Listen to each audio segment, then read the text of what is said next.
तो मैं नाम बता देती हूँ। हाँ मेरा नाम टिनटिन है। अब छोटी वाले का पूछेंगे। हाँ, छोटी वाली क्या नाम है? इसका नाम चिट्ठी है। चिट्ठी है। हाँ, दोनों सगी बहन। वासुम, दोनों बहन वासुम लाजवाब हो। हम लोगों ने फैसला किया है, राजस्थान से आई हूँ। राजस्थान से? हाँ, तो ये समझिए सेठ रंजीत ओबराय का पता करते करते आई कि शादी करूंगी तो दोनों बहन एक ही मर्द से करूंगी, वो भी सेठ रंजीत ओबराय से। समझे?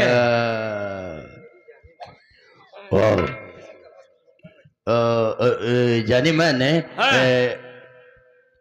मेरी जाने मन जिसकी तुम तलाश कर रही हो ना, हाँ। आपके सामने रंजीत ओबराय खड़ा है। हम ही हैं, हम दोनों को सट लेंगे। वास्तव में कर लेंगे शादी। हाँ हाँ हाँ, ए, हाँ। बात कर छोटी। ओए मेरे राजा, हाय मेरी जान, ना आओ ना। शादी करूंगी। हाँ हाँ बिल्कुल करेंगे। दोनों बहन साथ में एक ही मर्द के साथ। लेकिन ये एक वाला क्या हो गया? हाँ? वास्तव में यार क्या बात है। कहत रहे सारे दोनों बना ले, एक ही सरह बना गया। कबे कपड़वा नहीं मिला, कहा करी? तो छुआ भवन में का जरूरत रही बे? जा सारे फंस गया, जा जा। नहीं नहीं रो नहीं। हाथ मत लगाओ, नहीं मर जाओगे। अरे चली, अच्छा मैंने कह ही दिया तो बताओ ना अरे कैसे। मेरे राजा, हम्म, ये कोई पैदाइशी मामला नहीं है, तो कैसे होगा? ये बीच का मामला है, ये बीच का। बीच का मामला कैसे? आज के 9-10 साल पहले हाँ ढेर मोनो चौधरा रहन ना, हाँ बिल्कुल बिल्कुल। गर्मी का महीना था, छत हाँ। पे दोनों बहन लेटी थी और दोनों बहन की जवानी भगभगा रही थी। हाँ तो उतने में मोनोचोर बेरामी गाड़ा आए, हमारे पास दोनों हाइलोजन रहा है। अच्छा, राजस्थान में इसे हाइलोजन ही बोलते हैं। इसे हाँ, सोवत रे दोनों बहन मोनोचवा आए, बेरामी गाड़ा एक हाइलोजन वहां नोच ले गया। अरे जाने तो फिर भी काम चल जाएगा। मैंने तुम्हें कह कर दुखी कह दिया, इससे भी चल जाएगा। जौन एक हाइलोजन है, हाँ दवाई को काम आवत है। अच्छा। जेकरे टीबी रहा, कैंसर रहा है, हाँ दम के मरीज रहा है, नाक चुगत रहा है, पाँव पिरात रहा है, तो बतास पकड़ता रहा, केवल 2 बूंद दे थी बस। तो भी उनमें काम हो जाता है। हाँ, चलिए तो तब तो तुम मुझे पैसे भी कमाने में मिलेंगे। देखा हाँ। भाव चौराहा, धारोपुर, बाघराय, जितनी चाय की दुकान यहाँ, पनीर की दुकान यहाँ, हाँ। सब हमारे दूधे का बना था। अरे वाह। पनीर जौन राम सेवक घर मालिक है प्रधान जी, हाँ हाँ हाँ हाँ हाँ, हाँ। हमारे दूधे का पनीर बना रहा नहीं है। अच्छा अच्छा अच्छा अच्छा, क्या बात है। तो तुम गैया भैंसिया जिलाने कामेली नहीं हो। हाँ, पूरी अब भैंस, तुमसे अच्छा कोई नहीं है। पूरी भैंस मेरे राजा। आओ, आओ, शादी आओ। करूंगी पर नहीं, ऐसे नहीं। तो तुम बैठ जाओ और तुम उस तरफ चेहरा कर लो, कपड़े बदल लो, बिल्कुल बिल्कुल। साड़ी बदल लो, उसके बाद फिर शादी करूंगी।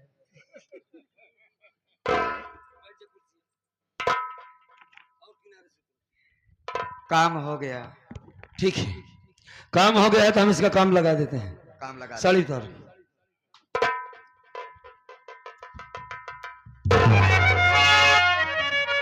कहाँ आंखें दिखाता है यार? कौने दिन तोहरे चक्कर में हम मर जा पक्का है, अब हमका विश्वास हो गया। कैसे मर जाओगे यार? ससक के मर जा, और कैसे मर जा? दरअसल पहली बार साड़ी पहना है ना। मुंह मुने मुने मत दम पूले लग मत, साथ एक मरीज हो जाबे हम। नहीं नहीं घबरा मत, हो जाएगा। चल। अरे माई हो माई, सीना दर्द करैला। अबे साले इसमें कितना कपड़ा भरा है, निकाल तो। जा साल पूरा चदरा भरे है, तो साले सीना नहीं दर्द करेगा। हाँ, का करी अब? उठा से, जो भी करना है मुझे करना, और जब तुझे बुलाऊंगा तब आना। बाकी याद रखना, इसकी हवेली इसके मरने से पहले जलना चाहिए। ठीक है सरदार जी। है? हाँ। अपनी आंखों से देखे हाँ। तब साले को पता चलेगा। सेठ जी, मैं बिल्कुल तैयार हूँ मास्टर, तैयार हूँ, आ जाओ। शादी हो गया, सेकंड नहीं दौड़ रहा है, खेल तेरा खत्म दे हो गया से।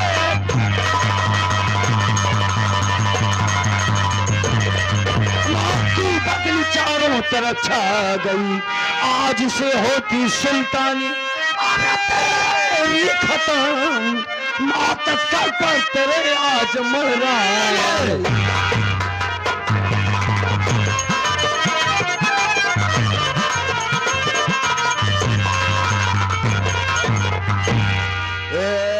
लेकिन तो कौन हो?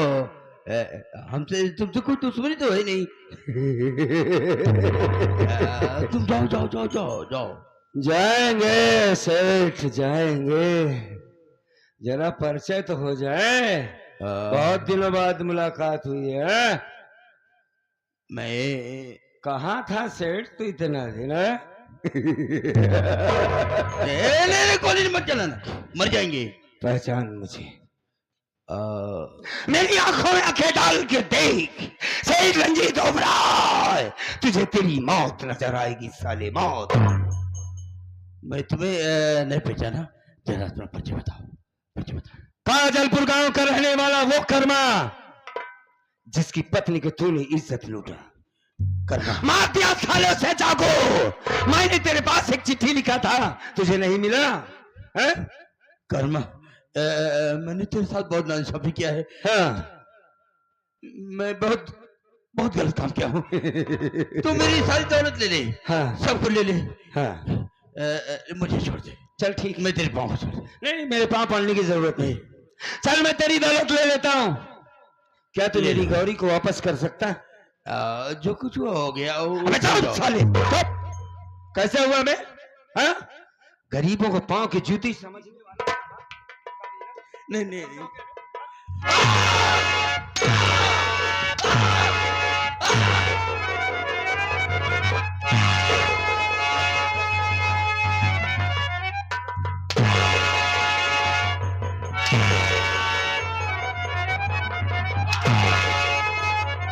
भाग रहे हो सेठ? सबको ले लो, ले लो। कर्मा से लोगे नहीं? कहा ले ले मैं? सब ले लो। सारी जमीन डाल। मैं तेरी हवेली को तेरी जिंदगी में तेरे सामने जलाऊंगा। नहीं, ऐसा मत करो, ऐसा मत करो। छोटे वाले से नहीं मिलेगा, चिट्ठी से? नहीं, आजा आजा।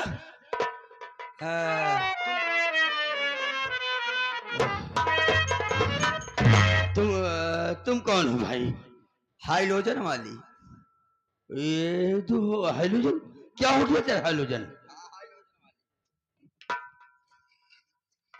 हमारी नहीं, हाइलोजन वाली, पनीर के दूध वाली। देखो तुमसे कोई दुश्मन नहीं। नहीं कुकुर सारे तो हार मुंह दे।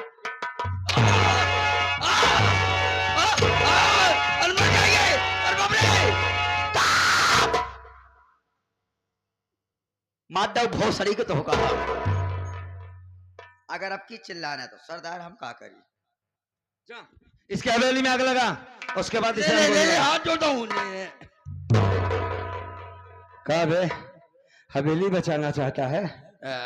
सेठ रंजीत ओबराय, तेरे पाप का घड़ा भर गया है बे। आज तेरी जिंदगी का अंत चल रही है। आराम खोर सेठ।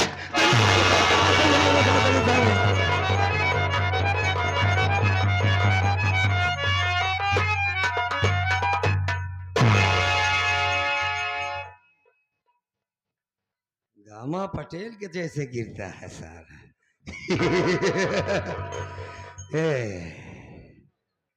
ये साला ईसाई हो गया है, नियत बांधा है।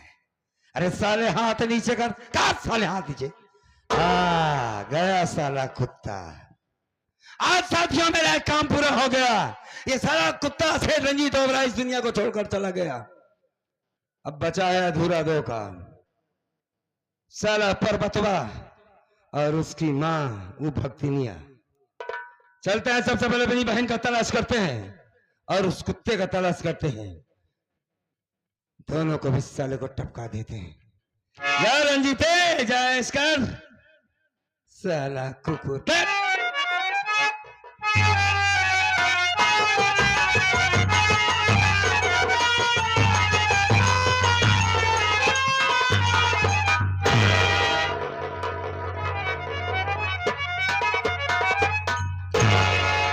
सेठ जी, ये आपको गोली किसने मारा? डाकू कर्मा गोली मार दी मुझे। डाकू कर्मा कहाँ आया था? वो दोनों औरतें कहाँ गई? वो दोनों वो औरतें नहीं थी, अभी वो डाकू कर्मा जान से और मार दूसरे- दूंगा मैं उन्हें। सेठ जी को हॉस्पिटल ले जाओ।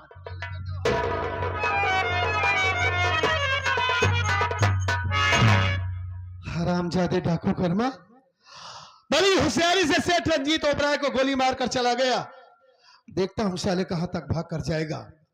अगर तुझे दौड़ा कर कुत्ते की मौत नहीं मारा तो मेरा भी नाम पर्वत नहीं। भाग साले, भाग, कहां तक भाग कर जाएगा तू? आ रहा हूं मैं। ए, भाग जल्दी सारे भाग। ए, सेठ को कहां छोड़कर आया? के सेठवा हॉस्पिटल छोड़कर आया कि नहीं बे? नहीं साहब, जैसे ओका हम जिपियप ला दे वैसे साहब कुकुरी के ना खीस बाज दे ओकर रोवा फन आ गया। यानी मर गया अब? वो हमरे बूढ़क लगेगा है मिले बूढ़ा के लगे मिलने गया है। अच्छा हुआ साला मर गया। भले बहुत बड़ा दरिंदा था, गरीबों को परेशान करता था, लेकिन कानून उसे सजा देता। डाकू कर्मा उसे मार कर चला गया। हम लोगों के लिए कितनी शर्म की बात है। हमारा तो रोवा फन आ। रोवा बहुत फनफनाता है ना तुम्हारा। चलो इसी वक्त चलते डाकू कर्मा का पीछा करते हैं, नहीं तो भाग जाएगा।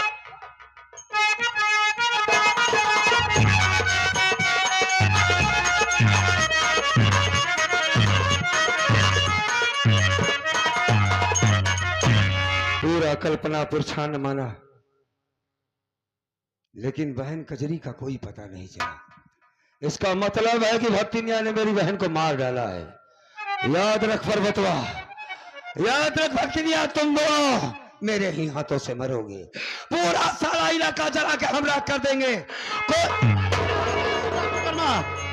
भागने की कोशिश मत करना, नहीं तो तुम्हारी धज्जियां उड़ा दूंगा।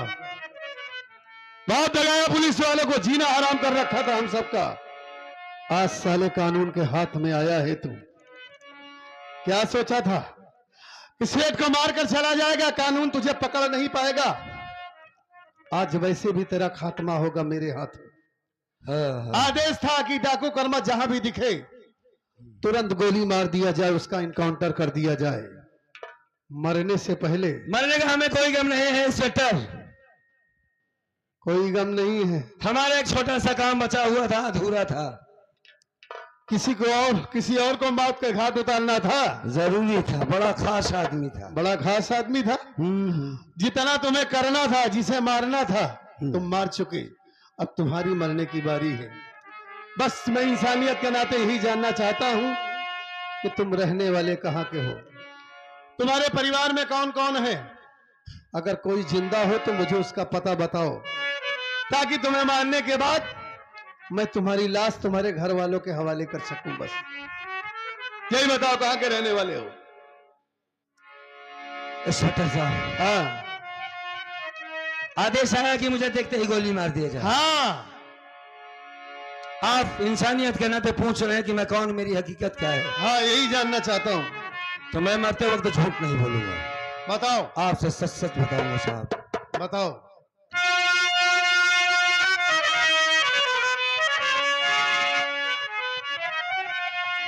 नाम कर्मा मेरा काजलपुर है मकान। नाम कर्मा मेरा काजलपुर है मकान।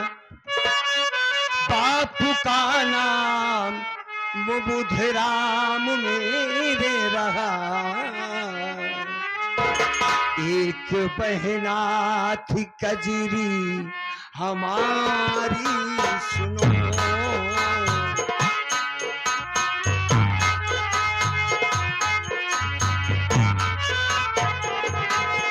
एक बहना थी कजरी, एक बहना थी कजरी हमारी सुनो। लगता है साहब उससे ना मिलता। एक बहना थी कजरी हमारी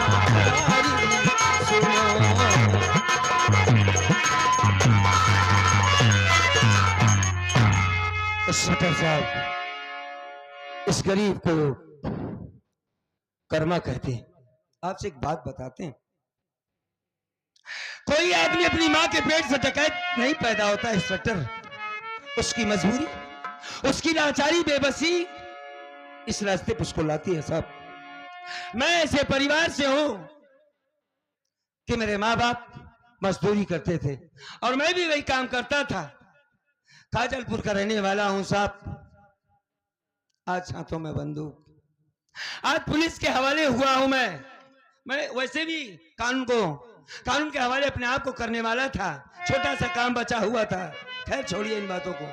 हाँ, आप मेरा इनकाउंटर करने के बाद नैनागढ़ चले जाना बाबू।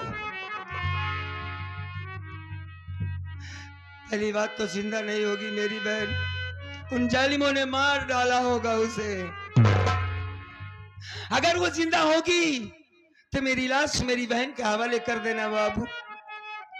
बस और कुछ नहीं कहूंगा। क्या बात है इंस्पेक्टर,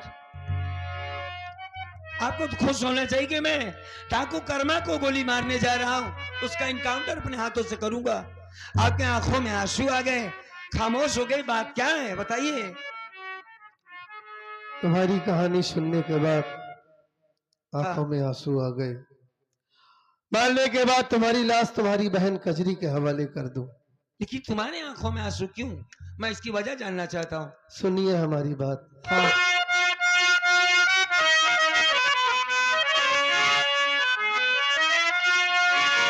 गौर से देखो कलमा भैया मुझे,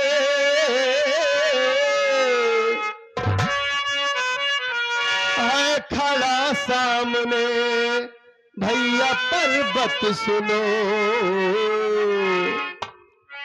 आपको ढूंढा मैंने कहां से कहां।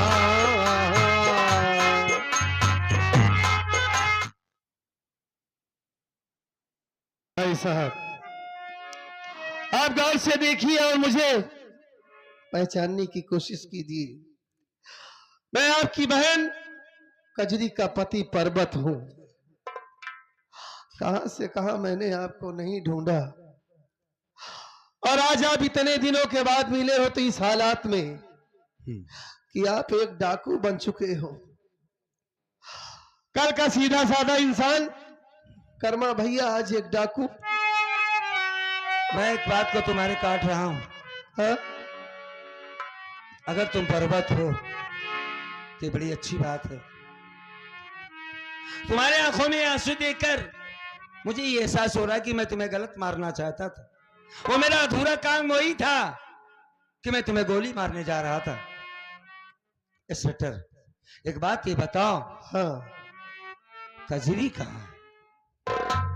सही सलामत है, जिंदा है? अरे क्यों नहीं जिंदा रहेगी, आप कैसी बात कर रहे हैं? जिंदा है, सही सलामत है, हमारे घर पर है वो। बस तुमने इतना बता दिया कि मेरी कजरी जिंदा है, मेरे लिए इतना बहुत है। पहली बार किसी के सामने हाथ जोड़ने जा रहा हूं मैं। एक विनती करता हूं तुमसे। क्या कहिए भाई साहब? मेरी कजरी से मुझको मिलवा दीजिए। मरने से पहले हमारी कजरी के सिवा साहब कोई नहीं है। भाई साहब, ये रिश्ता मैंने बहुत सोच समझ कर किया था कि मेरी कजरी अपने ससुराल में ऐशो आराम से जिंदगी काटेगी। हमें नहीं मालूम था कि तुम्हारी औकात क्या है, तुम बड़े घर में क्या होता है। मैंने समझा था कि भगत जी जैसे सीधे साधे उसे उनका लड़का दी होगा। बात में पता चला कि तुम लोग की हैसियत क्या है। ऊपर से देखने के लिए बड़े आदमी, अंदर से खोखले, कुछ नहीं है। मेरी बात बुरा लगेगी तुम्हें, मैं बताता हूं तुमको। मैं तुम्हारे घर गया था बहन की विदाई लेने के लिए। तुम्हारी माँ है भक्तिन कोई, हाँ, उसने मुझसे 50,000 की मांग की। मोटरसाइकिल, वॉशिंग मशीन लाया है तो ठीक है, वरना यहां से भाग जा। बार बार कहता रहा कि मैं पैसे ला के दूंगा आपको, लेकिन मेरी बहन से एक बार मिलवा दो। लेकिन उसने मिलवाया नहीं। घर वापस रोते हुए आया तो क्या देखता हूं,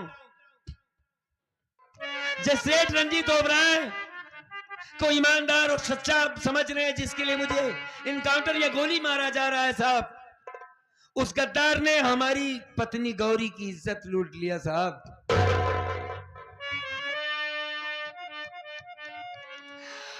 और जब उसने ये कहा कि मैं सारी बातें चल करके कर्मा से बताऊंगी या गांव वालों से अब कानून को बताऊंगी, तो उसने उसके पेट में चाकू मार दिया, मार डाला साहब उसे।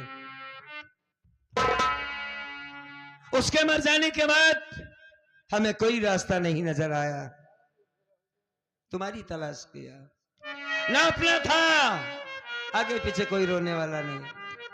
इतनी औकात नहीं थी कि बहन को इतना दहेज पहुंचा सकूं, और नहीं सेठ रंजीत ओबराय का सामना कर सकता था मैं।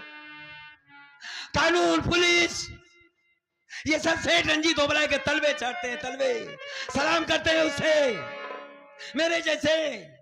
मेरे जैसे कर्मा के लिए कोई दरवाजा नहीं खुला था। किसी ने सुना नहीं हमारी पर्वत। सेठ रंजीत ओबराय की ईमानदार आदमी है जिसको तुमने गोली मारा है। मैंने उसे मारकर एक बहुत बड़ा काम किया है सेटर, और आज तुम्हें मानकर वो काम करता कि इस इलाके में कोई आदमी दहेज न लेता, लेकिन क्या करें, मजबूर है, हमारे हाथों में कुछ नहीं। भाई साहब, हाँ आप मुझे मारना चाहते थे। हाँ बिल्कुल सच है। पहली बात तो आप हाथ जोड़कर मुझे शर्मिंदा मत कीजिए, आप मुझसे बड़े हैं। हाँ और सेठ रंजीत ओबराय की बात कर रहे हैं। सच में ये हमारा कानून लाचार, अंधा, लूला, लंगड़ा था।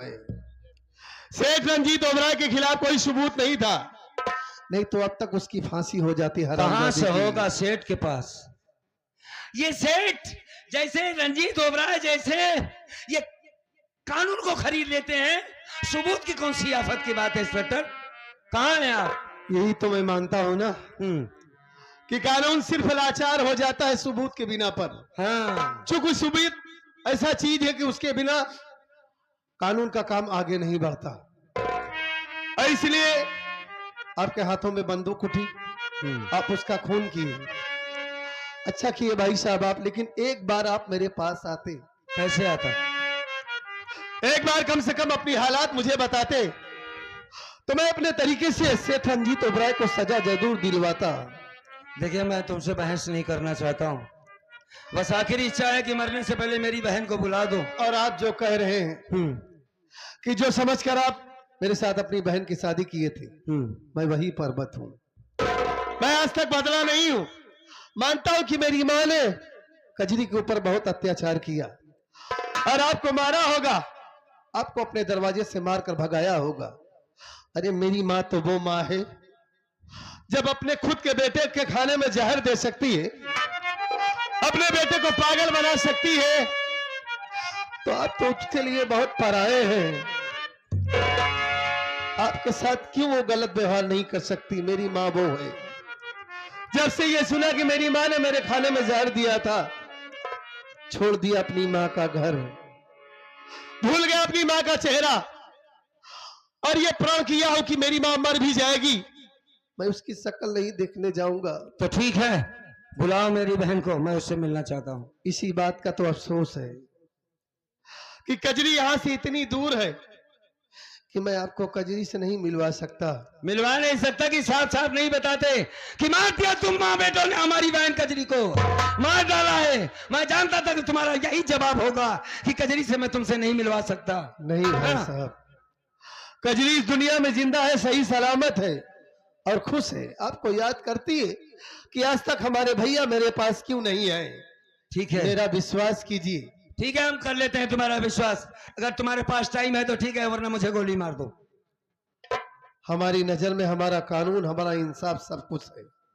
उसके बाद रिश्ते नाते हैं, हमें माफ कर देना, क्योंकि मैं आपसे मिलवा नहीं सकता। ठीक है, ठीक है। नंबर 1 और नंबर 2।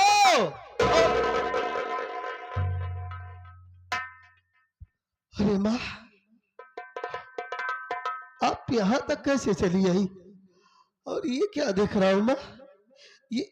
ये आपके हाथों में कोड़ कैसे हो गया है? ये सब कैसे हो गया माँ? हाँ बेटा पर्वत, हाँ तुझे पागल करके घर से भगा दी, तेरे जाने के बाद बहू कजरी को मार करके घर से भगा दी, और जब बहू घर छोड़ के चली गई, कुछ ही दिनों के बाद मेरे हाथों में कोड़ हो गया और मैं तुम दोनों को ढूंढने लगी। ढूंढते ढूंढते कल्पनापुर थाने तक आई। तुझसे तो नहीं मुलाकात हो पाई बेटा, लेकिन मेरी बहू से मेरी मुलाकात हो गई और बहू को सब कुछ बताई। बताने के बाद तुझसे मिलने के लिए तुझे ढूंढने लगी। बहू को लिवा करके तुझे ही ढूंढने जा रही थी, लेकिन बेटा पर्वत, तू किसे जान से मारने जा रहा है भैया? मैं जिसे जान से मारने जा रहा हूँ आपको बताऊंगा माँ, लेकिन आज क्या देख रहा हूँ, आपकी आंखों में आंसू है। आज आप अपने बेटे के लिए रो रही हैं। बेटे की तलाश करते करते यहां तक चली आई। आखिर में आपकी ममता हम तक खींच कर लेकर ही आई है आपको। मैं आपको बार बार समझाता रहा मां कि दहेज लेना पाप है। कजरी भी किसी की बहन है, किसी की बेटी है, इसे मत सताओ, लेकिन आप मेरी बात नहीं मानी और आज आपकी बहू का श्राप है जो आपके हाथों में कोड़ हुआ है मां।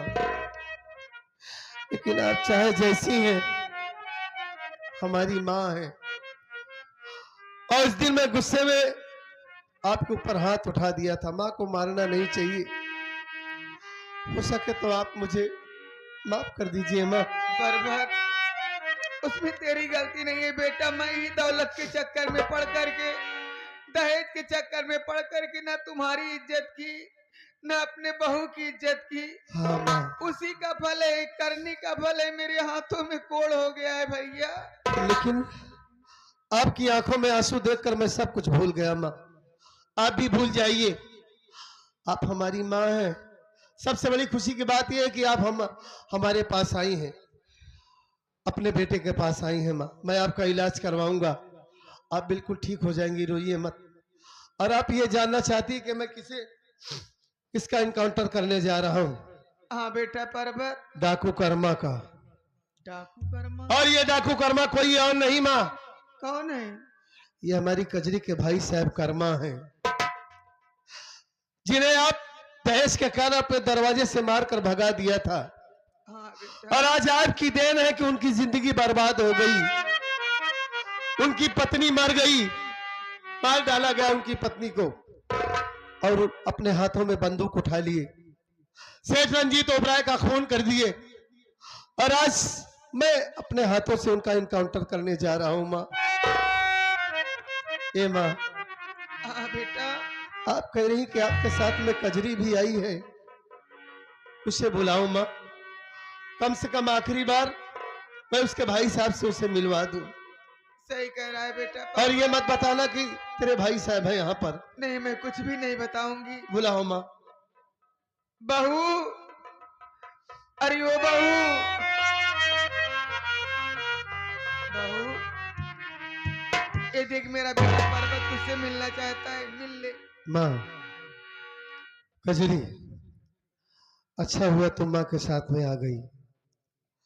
मैं एक डाकू का इनकाउंटर करने जा रहा हूँ, लेकिन वो बेचारे अपने घर वालों को याद करके बहुत रो रहे हैं, और मेरी भी हिम्मत नहीं पड़ रही कि कैसे उनके ऊपर गोली चलाऊं।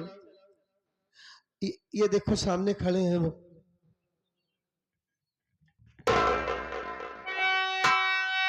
कौन है आप भाई साहब, जो आप अपने परिवार को याद करके आज रो रहे हैं? और आज हमारे पति को आपके ऊपर गोली चलाने में उनका हाथ नहीं उठ रहा।